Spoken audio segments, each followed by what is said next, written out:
For the repair of the Alfa Laval EPC 50 OP board, the following procedures were necessary: replacement of various electronic components and general cleanup of the unit. For testing, we add a 24-volt DC power supply. As soon as we turn it on, the unit reacts and the screen lights up.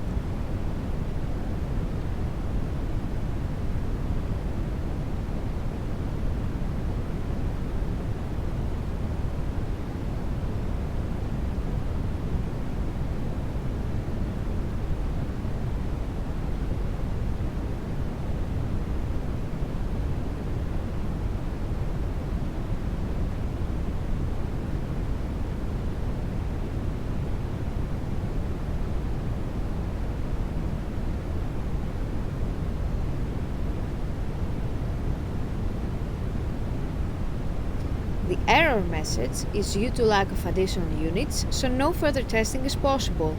It is now clear that the board is working successfully and is ready to be delivered to the customer.